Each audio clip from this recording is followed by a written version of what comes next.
The foolish heart. Yeah, I got over here to page 22 I had. Yeah, but I'm just going to kind of review real quick. The fool has said in his heart, there is no God. And the foolish heart acts like there is no God. My boys have been fools lately. They are really, I guess, in puberty. That whole I'm the boss thing is completely escaping them. They do not know why someone can tell them what to do. What do you mean you tell me what? I don't like it when you tell me what to do. Well, who does? But hello, here's the world. I said, you know what? You're going to have a boss who tells you what to do. You're going to have a policeman who tells you what to do. And if you smart off at either one of those people, the way you smart off at me, your life is not going to be happy. And that's a foolish heart. Someone who is spiritually starving and doesn't understand the whole idea of, well, basically answering to someone. Yeah. I used to tell my girls, when you have 5 teenage daughters at one time, you tell them lots of things. But I used to tell them, I'm about to smack your mouth. Because the Bible says that a fool's mouth calleth for strokes. And your mouth is calling. They would just, those faces they make. Yeah. Roll your eyes at me, I will roll them right back at you. So we did observation 1. The Pharisees' words were right, but their works were wrong. The Pharisees had added all kinds of little laws and rules and, all kinds of things to God's law.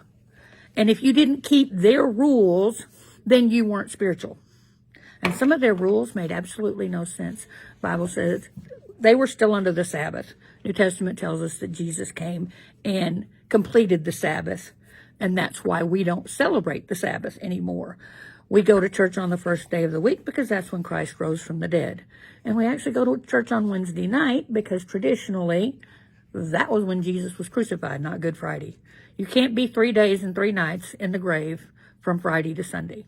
It's just not feasible. If he died on Wednesday, he was in the grave Wednesday, Thursday, and Friday night, and he was in the grave all day Thursday, Friday, and Saturday. The Jewish day starts at 6 p.m., and sometime after 6 p.m. on Saturday, he rose from the grave. And then it was the next morning when Martha and Mary and then John and Peter saw him. But so Wednesday night, traditionally for Baptist, is when we go to church because that's when Christ was crucified. But these Pharisees had made up rules like on the Sabbath, you can't even spit on the ground because it'll roll the dirt over, and that's work. That's why they got angry when Jesus healed the blind man, because he spit on the ground and made clay and put it on the man's eyes and healed him. And they were, beside themselves because he had violated the Sabbath. And they had all kinds of rules and laws like that there was no way that man could measure up to the rules and the laws of the Pharisees. And they considered that their spirituality. This morning in Sunday school, we're just starting the ministry of Jesus. He got baptized in our lesson. And we were reviewing from the 400 years of silence and how the Old Testament all the way through points to Christ, and then how the New Testament tells the story of Christ. And my mind's going blank because I'm trying to remember what I was going to say. Oh, one of our review points was the 10 Commandments were given not so men could be holy.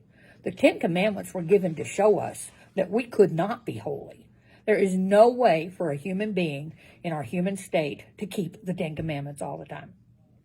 We start lying before we know it's a lie. Has he ever lied to you? Has Donovan ever lied to you? Oh, yeah. Well, yeah, exactly, because we come out lying.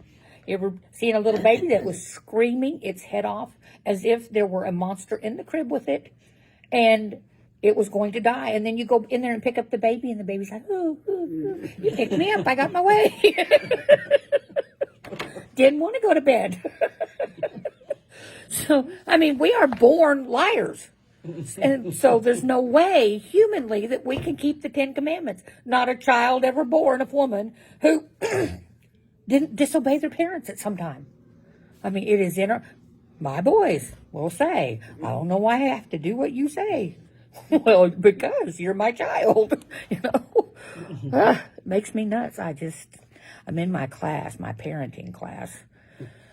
And one of the things she tells us is that we can only change ourselves, not the kids. You can't change somebody else. It's not possible to change someone else's heart. You can only change your own heart. And so they teach us ways to cope and not get dragged into the fray.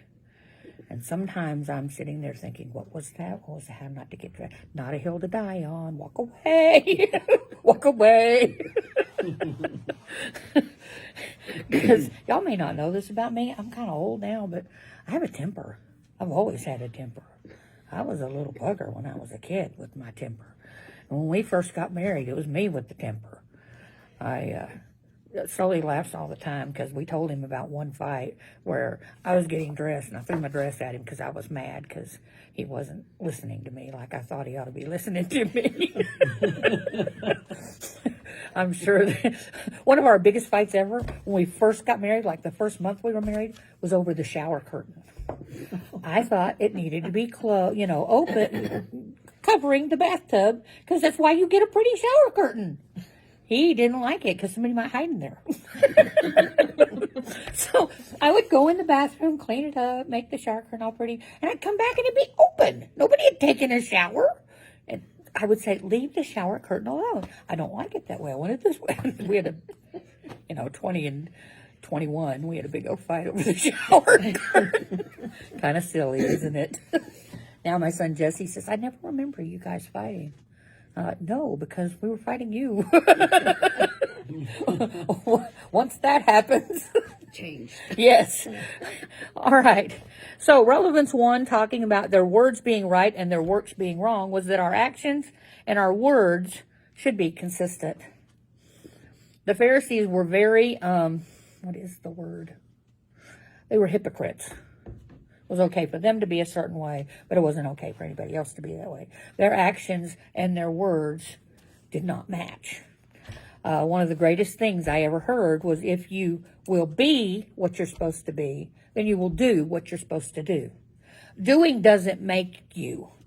Being makes you. And if we work on being humble, being wise, then our actions will follow from a heart that is humble and wise.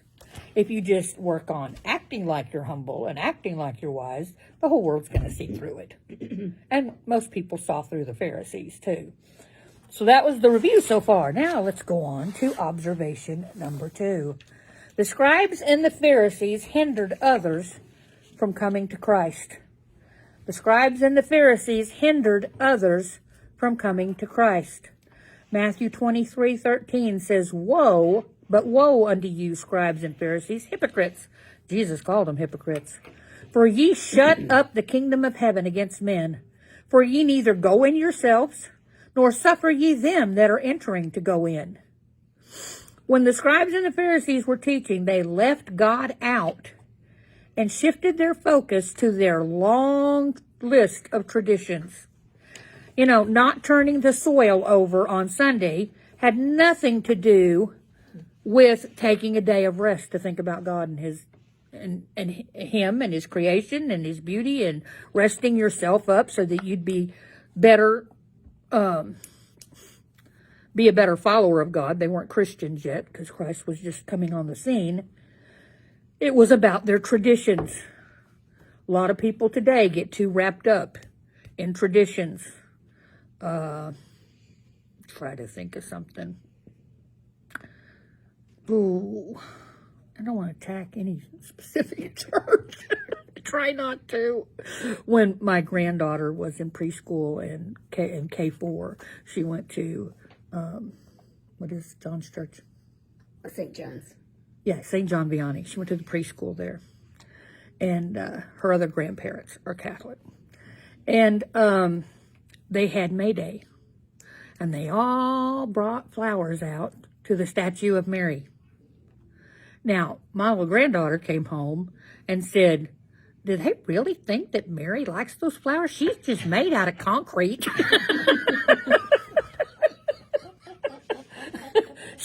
thought that was the weirdest thing ever, that they were taking flowers to concrete.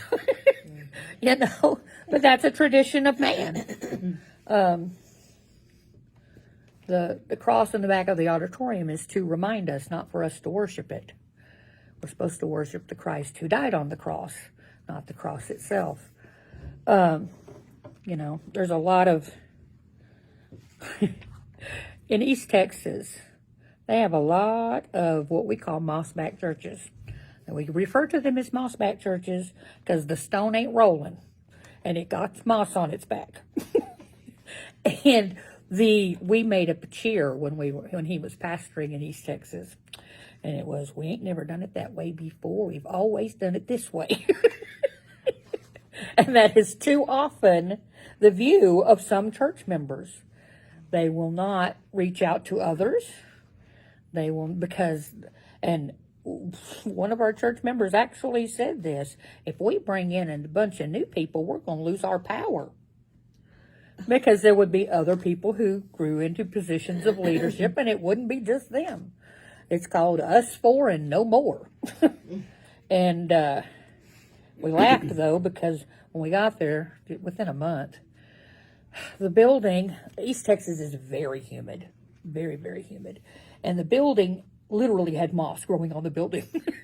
So we had to get out there with a bucket of vinegar and some mops and clean the moss off the side of the building. And he while we're doing it, he was saying, you know, when they say mossbacks, I didn't know they meant it. We eventually left that church because we were inviting other people to church and they weren't having none of that.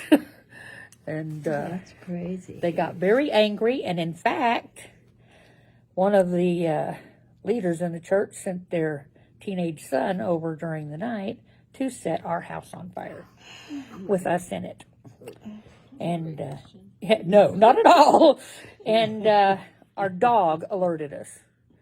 A lot of pier and beam foundations in East Texas because the ground is so saturated. Funny story. When he went down there for the pulpit committee to interview him and stuff, I was one of the church members, the church house and the little parsonage. And when I say little parsonage, it was 18 by 18. This was tiny. It was less than 400 square feet. And he and I and our little 3-year-old Wendy lived in this little parsonage. But our house was on pier and beams. And they send the pier down to what bedrock they can find. And then they build the house probably about 3 feet off the ground. And our dog slept under the house. And I'm glad she did. Yes. Because when he started the fire, she came out for blood and he ran off.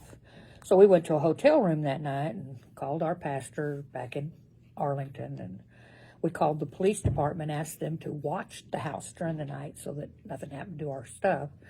And the sad thing was the police department said, oh, that place? Yeah, that's not the first time. Yeah, they already had a reputation for running off pastors. And he was the last pastor they had, and the church was open for 25 years after we left. They just used pulpit supply after that so that when they disagreed with somebody, they could just get different pulpit supply. But those people were all about their traditions. They felt godly and spiritual because they went to church. They had no concept of godly or spiritual because it was just about them feeling like they were good and they didn't want anybody else to come and feel like they were good because that might make them not feel good. And that's the way the Pharisees were. You almost had to be born a Pharisee.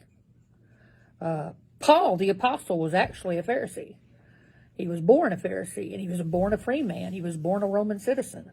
And that gave the Jews a lot of problems because they couldn't do to a Roman citizen what they could have done to just a Jew.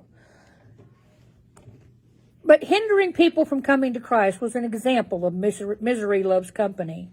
Allowing people to follow God would have taken the attention and the reverence away from the scribes and the Pharisees and would have cast doubt on their traditions. So they made it hard to find God and easy to follow them.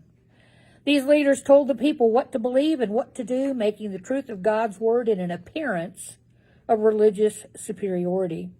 Our relevance number 2, we don't want to become human roadblocks to salvation. One of my children, they're all boys, and boys like to be cool with their friends. And one of them has developed a language issue. And I called him aside the other day and I said, do me a favor. If one of your friends that you talk that way in front of needs to know Jesus, send him to your dad. Don't tell him you know him. And he looked at me funny. I said, I'm not playing. I said, you don't have, if you're speaking that way in their eyes, you don't have anything they don't have. You're not living in front of them such that they see a difference in your life because you're a Christian. So don't tell them you're a Christian. Tell them your dad's a pastor and have them go talk to your dad if they have a need. He chewed on that one for a while. I haven't heard as much out of his mouth, but but it's true. There are some Christians that you don't want them telling nobody that they're a Christian because they're just like everybody else. And we don't personally want to become human roadblocks to salvation. Well, why should I go to church and get saved? I know so-and-so, and I see them down at the bar every Friday night with me, you know. Then said he unto the disciples, Luke chapter 17, verses 1 and 2, it is impossible, but that offenses will come. Now, people are going to get offended by most things we do because we're human, and sometimes we pop off at the mouth when we shouldn't, and, you know. He said, but woe unto him through whom they come. It were better for him that a millstone were hanged about his neck, and he cast into the sea, then he should offend one of these little ones. He wasn't just talking about children. He was talking about little ones who, spiritually, who needed to come to Christ. Though he did include children. Because I tell you what, in this building, the people who watch you the closest are the people who are under the age of 18. They see you. They see your life. They see your words. And even if they make light of it by saying, well, back in my day, dope. You know, because, you know, I'm old, so I must not. My boy looked at me the other day, and he said, it was the middle one, and he said, well, I know things. I've lived 12 years. And I said, well, son, I've lived 61 years, and you don't think I know anything? He said, that's because people your age forget things. Wait till you get 83, you really forget things. And I said, dude, we want to sit down and take a big memory challenge right now. I will take you on. But yeah, they got that attitude. But that's because they're children. When I was a child, I spake as a child. I thought as a child, and children don't think wisely most of the time. That's why they, think they're invincible. But sometimes the biggest roadblock to another person's salvation is a human roadblock. I want to live godly because I love Jesus and I want to please him. But I also need to be careful of how I live in front of other people. When, a lot of people will say, well, when Samuel was choosing David, he said, God doesn't look on the outside, he looks on the heart. Man looketh on the outward appearance. That's part of the point, is that man does look on the outside. And we need to show on the outside what we've got on the inside in order not to be a roadblock for someone else's salvation. If we've elevated our traditions above the gospel, we're getting in the way of Christ. If we think that because we go to church and I got a Bible laying there on the coffee table underneath my TV guide, and, I know the preacher's phone number, and if we think all that makes us spiritual, then we don't know what spiritual is. And the world's going to see it and know that we don't know what spiritual is. Another way we hinder people from trusting Christ is, of course, through inconsistent living. When we display a faithless lifestyle where we trust anything and anyone but Christ, we are ineffective in drawing others to Christ. When I was up in that hospital in ICU for a week, it's very weird to be on a ventilator when you're fully cognizant. You know, you can't talk. And they got your hands tied down because it is impulsive. You cannot fight the urge to pull the ventilator out. So they tie your hands down to the bed. So you have no hands. You can't talk. This machine's making a pretty loud noise. And you're just looking at people and know totally what they're saying, what's going on. I'm weird because unless I am completely out, my brain's not foggy. And I know sign language, and he knows enough to finger spell. So if he was in the room with me, I would finger spell to him what I needed. I wasn't thirsty because I had the IV in me, but I got cold a lot. So I would spell C-O-L-D, and he would tell the nurse, she's cold. They'd bring in one of those nice warm blankets. Nothing better. I want one of those blanket warmers in my house. But he would sit, he could only come in ever so often for a certain amount of time. So he sat in the waiting room for hours on end.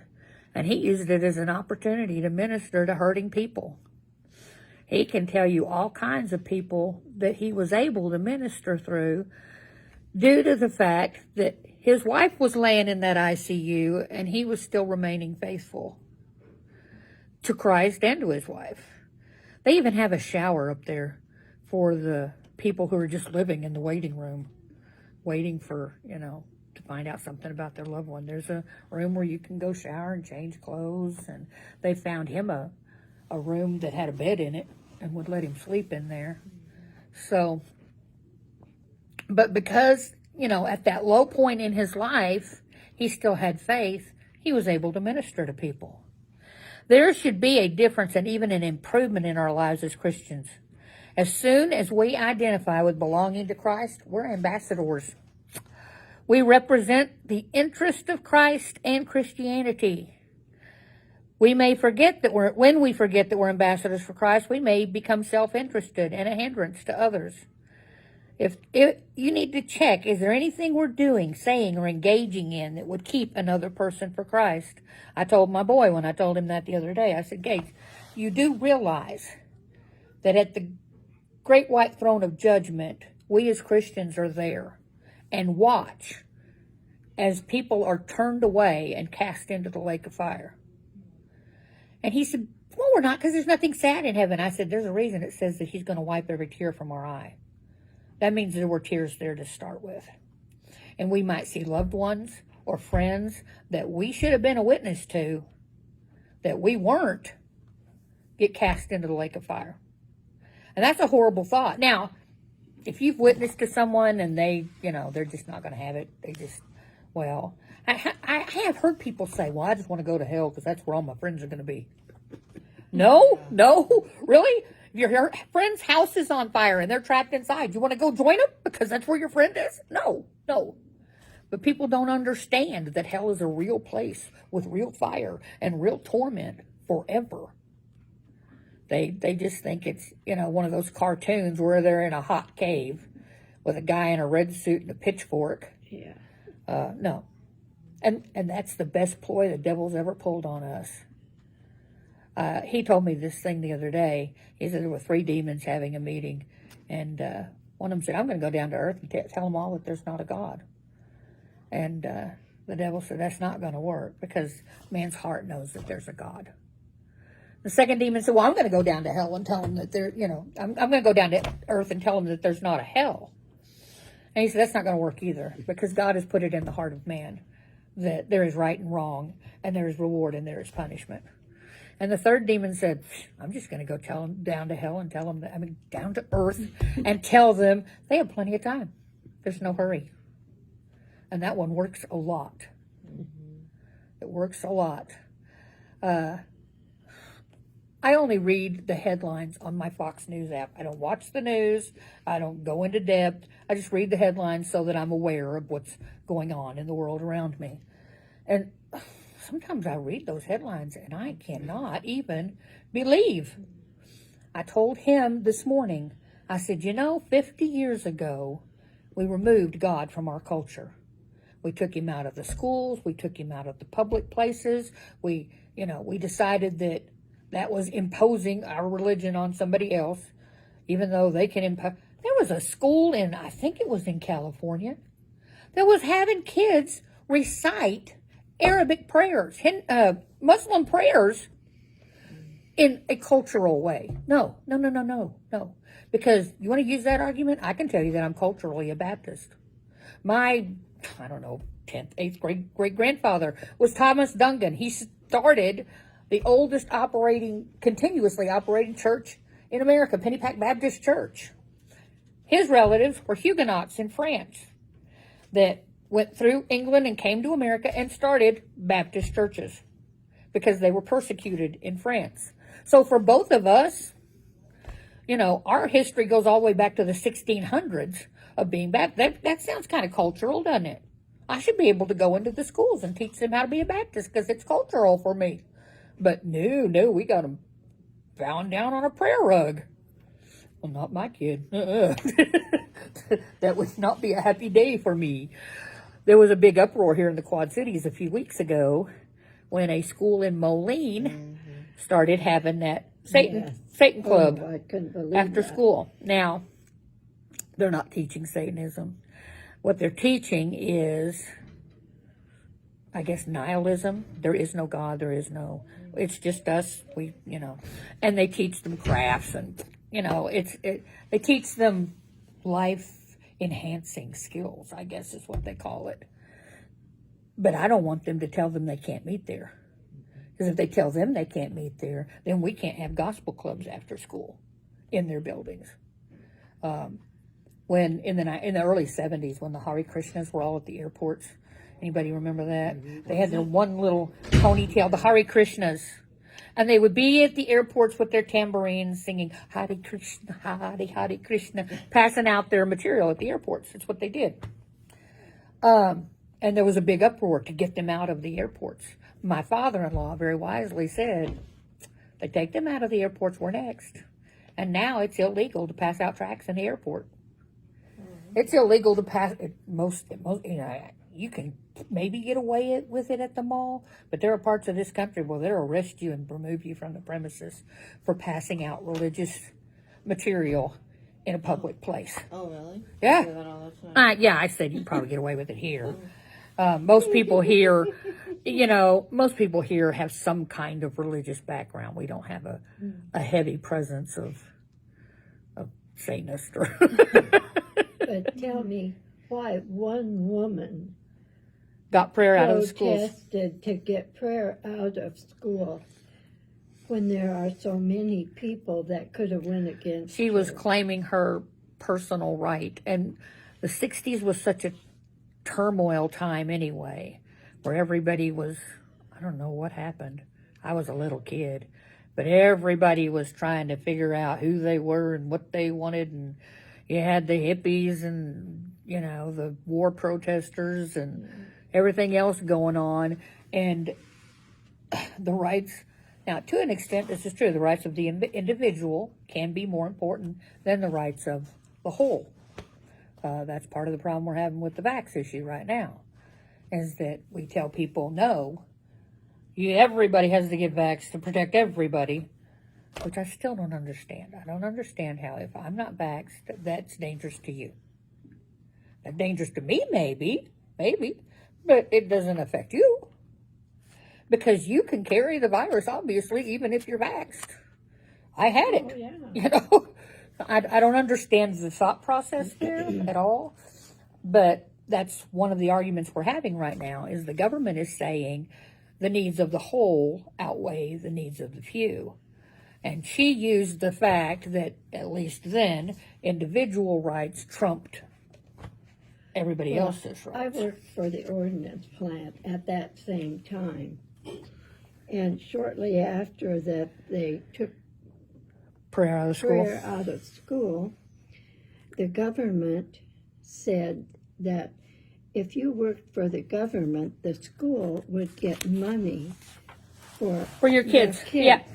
And I said, and from then on, our little school district just disappeared year by year. And so I said, it's a money thing. Oh, yeah, it It is. was a money thing Yeah. to destroy. I can tell you that at least into the mid to late 70s, our school still had prayer over the intercom every morning. They just did it. They didn't ask, Yeah. They just kept going. All right, let's look at observation number 3 real quick. I'm probably not going to make it past 3 either. As fast as I want to go, I talk too much. The scribes and the Pharisees were blind guides. The blind leading the blind. Matthew 23:24 says, ye blind guides which strain at a gnat and swallow a camel. To strain at a gnat and swallow a camel means that you worry about the little bitty things, and the big things are right there in your face, and Don't see them. yeah, you don't see them. How can a blind person be a guide? Well, obviously, unless you are some kind of spectacular, you got all your other senses together, and you can hear and feel where things are. You can't be. It's a way of calling a person a know-it-all when in reality they're just pretending to be wise. The incorrect advice given by these blind guides exposed their ignorance. Even though the scribes and Pharisees were fraudulent in their guidance, people continued to follow them. Religious leaders who hide behind their positions to keep people from questioning them often get away with increasing level of frauds. That's usually what happens when you have some nationally known pastor who gets caught in sin or gets caught, with his hand in the till. He's usually built a culture of blind obedience around him, that they're either ignoring the things he's doing because he's the pastor, it must be okay, or he's taught them that he can do no wrong. That's usually what happens. You have a Pharisee in the pulpit. I got that. The scribes and the Pharisees made a big deal out of unimportant matters and neglected the essential issues. Because if they've got you focusing enough on the minutia, then you don't have time for the big things. Often that's what happens in our lives, is we get so busy worrying about the things that don't matter that we don't have time for the things that matter. When Jesus called the scribes and Pharisees blind guides, he was saying that they couldn't see well enough to lead anyone. And relevance number 3, real quick, without Christ leading us, we will make poor guides for others. I take answering questions and giving advice very seriously because I don't want to lead somebody astray. And I will tell you that one of the biggest crises in my faith happened when people who had led me a certain way as a teenager and as a kid changed and went a different direction. And then would say things like, well, I never really believed the other. Wait, what? You knelt at an altar and prayed with me as I worked through this issue, and now you're telling me that it's not an issue? I was so confused. And I finally came to the conclusion, frail humanity doesn't change what I believe God taught me through his word or even through them. It just means that in their frailty, they slipped. But that was a hard lesson for me to learn. When somebody asks me a biblical question, if I don't know the answer, I'm going to go try to find a real answer and not just give some off the cuff. When we were engaged and first married, he was a youth pastor in church. And the pastor was nuts. Okay, I'm just saying it. He just was. And he was up there preaching through the book of Genesis. And he gets up and, it was Exodus. Because he gets up to the point where the tribes divided, or it might have been Kings, I don't know. Somewhere back in the Old Testament. It was Abraham, so it had to be Genesis. And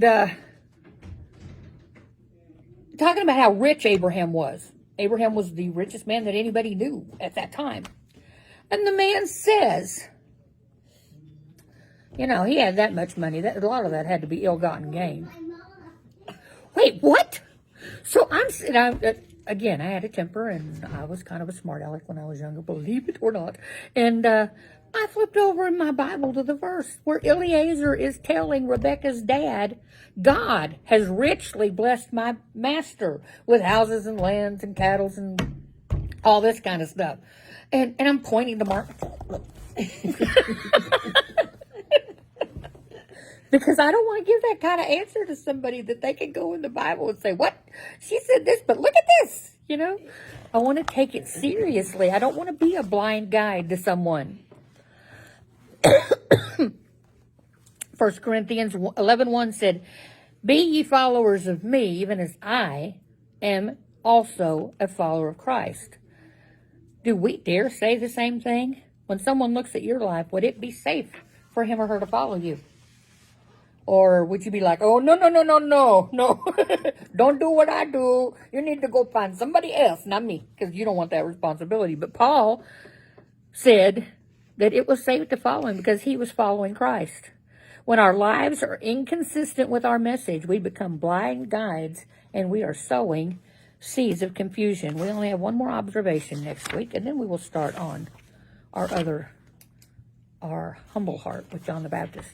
All right, let's pray. Dear Lord, thank you so much for your word. Thank you so much, God, that we can turn to your word and find the answer for things in our lives.